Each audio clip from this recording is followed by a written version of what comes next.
Assalamualaikum warahmatullahi wabarakatuh.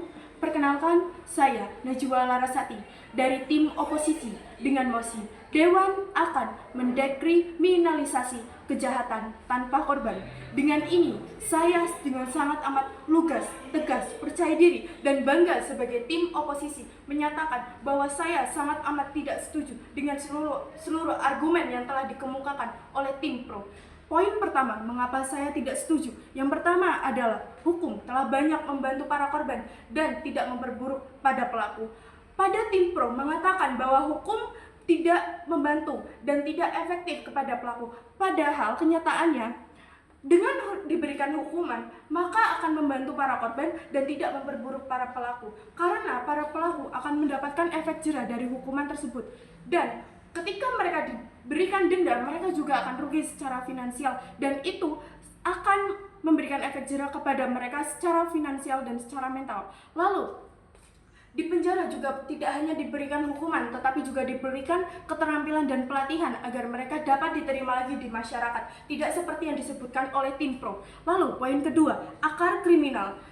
Pada tim pro mengatakan kita harus mencari akar kriminal, padahal akar kriminal dari masalah ini adalah pelaku tersebut. Pelaku tersebut secara sadar melakukan tindakan kejahatan tersebut. Oleh karena itu, karena mereka secara sadar melakukan tindakan kejahatan tersebut, maka mereka juga harusnya sadar akan efek jera dan juga hukuman yang akan mereka dapatkan dari tindakan kejahatan tersebut.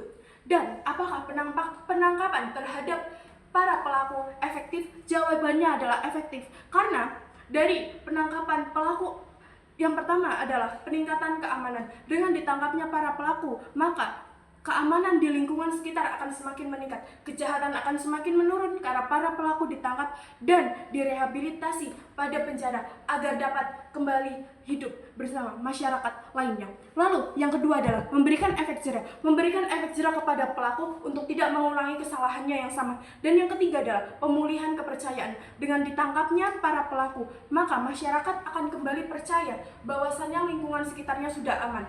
Dan yang keempat adalah peningkatan efektivitas penegakan hukum. Jika tidak ditangkapnya para pelaku, maka hukuman tidak akan tegak dan penegakan hukum tidak akan adil. Oleh karena itu, sekecil apapun kejahatannya dan jika memang itu termasuk ke dalam tindakan kriminalitas, maka harus tetap ada hukuman, tidak dilegalkan seperti yang dikatakan oleh tim pro. Lalu selanjutnya adalah mengurangi kerugian, dan jika pelaku terus-menerus berkeliaran, maka kerugian yang didapatkan oleh para masyarakat lainnya juga akan ada. Tidak ada kejahatan yang tidak memiliki korban. Masyarakat yang hanya di lingkungan sekitarnya saja dapat menjadi korban tanpa kita sadari. Lalu, dampak buruk jika kriminalisasi tidak ditindak pidana. Yang pertama adalah kerusakan hubungan sosial, perpecahan masyarakat, hilangnya rasa aman. Masyarakat akan takut kepada masyarakat lainnya jika para pelaku tidak dihukum secara adil. Lalu yang keempat adalah kerugian finansial dan beban ekonomi. Tindak kejahatan tidak selalu dilakukan oleh mereka yang tidak mampu, seperti yang dikatakan oleh tim pro tadi. Padahal tindakan kejahatan juga dilakukan oleh mereka yang berada di kalangan beradab. Dan menurut saya, tindakan kejahatan itu dilakukan oleh para mereka yang tidak mampu dan mereka yang berada di keluarga tercukupi. Mereka bukan miskin dari lahir sepenuhnya, tetapi mereka yang memikiskan diri mereka sendiri. Mereka akan lebih buruk jika mereka tidak dipidana dan tidak mendapatkan efek jera. Mereka akan hidup secara bebas dan mereka akan terus mengulangi kesalahannya yang sama karena mereka sadar mereka telah melakukan kejahatan tersebut. Meskipun mereka berada di garis kemiskinan, banyak dari mereka yang berada di garis kemiskinan tidak masuk ke dalam jurang kejahatan tersebut. Mereka seharusnya bangkit, bukan memperburuk keadaan mereka. Selanjutnya, seperti pada Undang-Undang Nomor 35 Tahun 2009 tentang narkotika, pengedar narkoba diancam hukuman penjara paling ringan 5 tahun dan pemakai narkoba maksimal 4 tahun dan berhak mendapatkan rehabilitasi. Pada tim pro mengatakan tadi bahwasannya dipidana tidak jauh lebih buruk dari dibebaskan. Padahal jika dipidana maka akan mendapatkan hak rehabilitasi dan banyak sekali fasilitas yang diberikan untuk dapat memperbaiki hidup mereka. Seperti yang pertama adalah pembinaan, pelatihan keterampilan dan olahraga, serta program rehabilitasi yang sudah saya katakan tadi.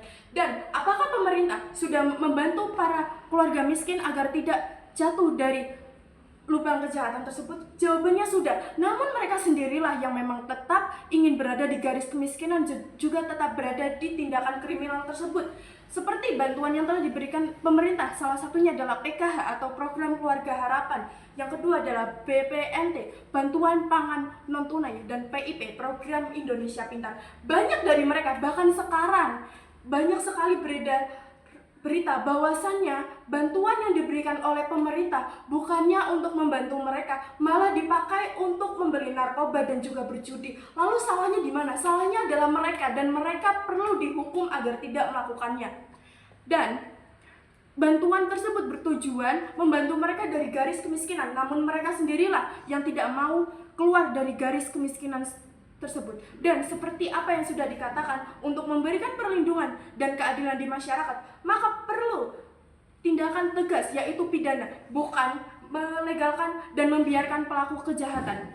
Dan kita tidak boleh melihat sudut pandang dari para pelaku saja, namun juga dari masyarakat lainnya. Jika para pelaku tidak ditangkap, maka masyarakat lainnya akan resah dan akan kehilangan rasa aman.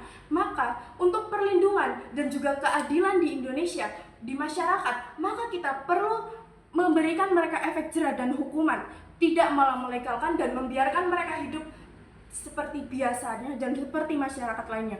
Pada dasarnya, mereka tidak sepenuhnya terlahir miskin, seperti yang sudah saya katakan tadi.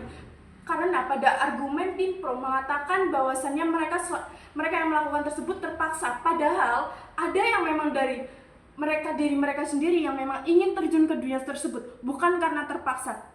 Dan jika mereka dilindungi karena adanya kemiskinan, maka itu tidak adil bagi para masyarakat lainnya yang juga berada di garis kemiskinan namun tidak melakukan hal tersebut.